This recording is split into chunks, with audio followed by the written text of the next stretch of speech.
In this video, I'm gonna teach you guys how to win in 8 moves, plus demolishing the London system players and also dominating as black in a chess game, while also winning 60% on a chess game. So folks, this is a much worth it opening where you can counter attack on d4 and then we go e5. And now we're challenging the pawn on d4. Now they can't play the London system because as you can see, if they play the f4 move with the bishop, we will just take the bishop. And a lot of players actually pre-move bishop to f4. A lot of bullet and blitz games might happen if they don't go there. They might go for the move, taking the pawn on e5 because they knew that this pawn is very free. So folks, if they take the pawn, we will go and challenge the pawn yet again to add some other traps into the game, while also having another piece into the game to attack the white side. They might go knight to f3 because that is protecting the pawn on e5. What we will do here to initiate the trap is go queen to e7. There is a mischievous little trap after the second most popular move, bishop to f4. We will go queen to b4. King to b4 is attacking the bishop,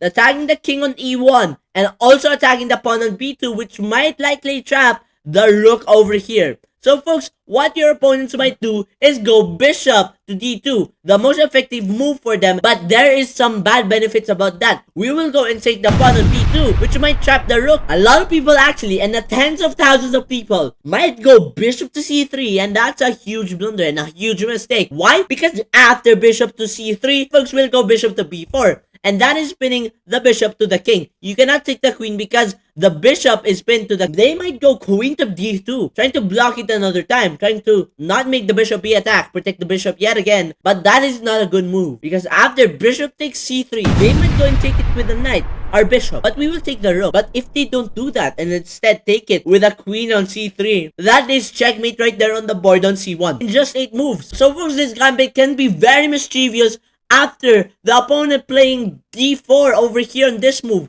So folks, we just achieved checkmate on 8 moves. I mean, what the heck? There's no doubt you can play this opening, try this opening. A lot of high-rated players actually fall for the trap. Let's move on to the other line. What if they do take the pawn on e5 yet again? There's another line. They might not just cover with the bishop, but they can cover up with a knight. And this is what you're gonna be careful about. Because after this move, they have fully hung the bishop. You need to know this move. If they go knight d5, forking the queen plus forking this fork over here to the king and the rook, you have to go queen to e4, trying to attack that knight, trying to force that knight over here, because after that you're gonna make that knight be trapped after king to d8, and now when they take the rook, they cannot go back, and we're just gonna win plus 1 point, and now we're literally winning in development here because his knight is very frozen and trapped in there in the side of the board, and we get the full advantage here according to the computer. But what if the other line happens? Knight to b5. Well then folks, you have the best opportunity to fork them with queen to b4, and that is a check to the king and to the knight, and they must block it with the knight, and so we will take the knight, and so we won a material in the move 7. Now folks, what if the other line happens? There's something else, because if they don't do anything with the knight, you will pin that knight and try to immobilize that knight and try to not make it move so that you can attack it one more time. So folks, in this line, when they cover it up with a bishop, what if we go here? There is another line which they can be tricky at, because after knight to c3, there's a tricky line. We will go bishop to b4, pinning that knight to the bishop. And so after that, your opponents will go rook to b1 and try to attack your queen on b2.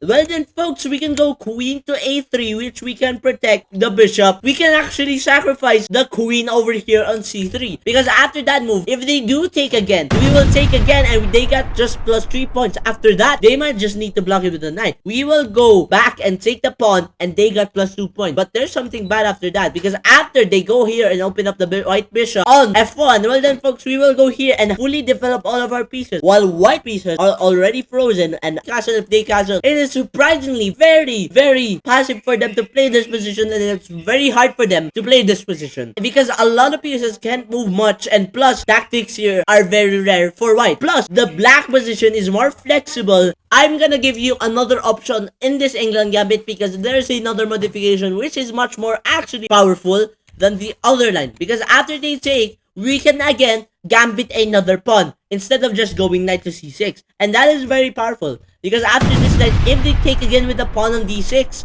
we will go and take again with the bishop on d6. We are benefiting with the diagonals here and having an open space to aggressively attack white, because if they go for the move knight to f3, we are now having the lead in development, and having to develop our knight. After that, if they go develop some more, we will just develop and pin the knight on f3 to the pawn. After that, there are 3 lines. Pawn to e3, bishop to g5, and also bishop to e3. Just randomly developing your bishop to somewhere. A lot of people might not do that, so let's move on with the first popular move. Pawn to e3, opening up their pawn for the bishop, but also pinning their queen from their bishop over here. So folks, if they go pawn to e3, we will go queen to e7, trying to pin that pawn to the king on e1. And so if we do that, they might go here and unpin themselves from the queen and also from the king. And also after that, if they develop their bishop, we will just peacefully castle, and this will detonate a very dangerous trap to the queen on d1. Because the rook is openly lining up to the queen, we have the advantage to remove the bishop and attack the queen early on the board. But that will be useful later, because after they castle, we will go and take the knight on f3, and if they take back, well then folks, we'll go for the insane move. Bishop to h2, taking the pawn on h2. If they take the bishop, we will take their queen.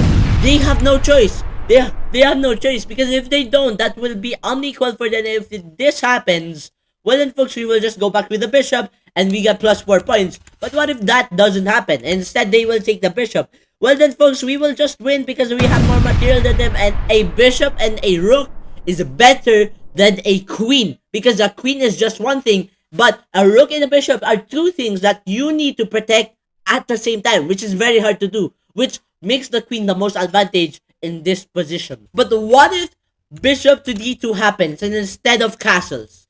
Well then folks, we will go knight to f6, and if they castle after that, which they will likely do, we will go pawn to h5, trying to reinforce the bishop on g4 and try to prepare an attack on white. And after that, pawn to a4 might just happen and try to attack your king. But let's move on first to the first popular move. Pawn to h3, attacking your bishop because it's very annoying. And a lot of people will do this. And after this, we will go and take the knight on f3. They will take back with the bishop on f3. We will go queen to e5, attacking this square. And after that, folks, if they do something stupid like this and just ignoring it, well then folks, that's made in one.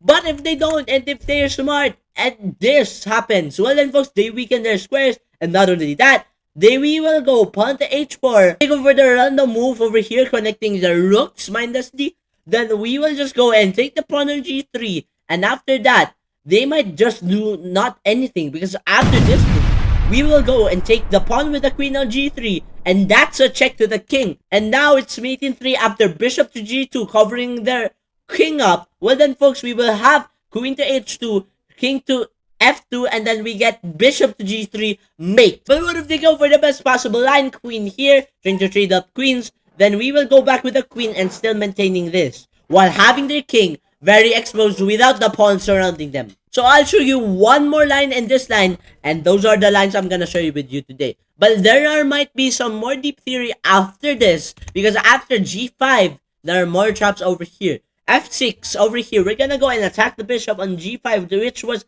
over here attacking our queen earlier, and a while ago. They will go back with the bishop on h4, and maybe we'll attack it. But no, we're not gonna attack it yet, because after bishop, queen to e7, the most popular response, bishop to g3, which we will castle. After that, they will take our bishop, because their bishop is very less powerful than ours, and they will take our bishop, and we will take it back with a rook, and also attack the same thing with attacking the queen. And that's the very, very ludicrous thing about that is they have to move their queen. And now, folks, we're dominating the position, because look at this.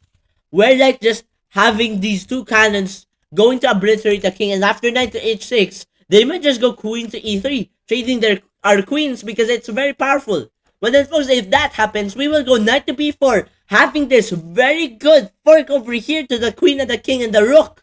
A triple fork. And if they go here and take our queen, this is not just actually a fork, but it's mate. So folks, I think those are the lines of this video and all of the lines of the Englund Gambit that I have analyzed, and see you guys in the next video. I hope you enjoyed this video, and if you did, please like and subscribe to make me more videos like this. And yeah, peace out.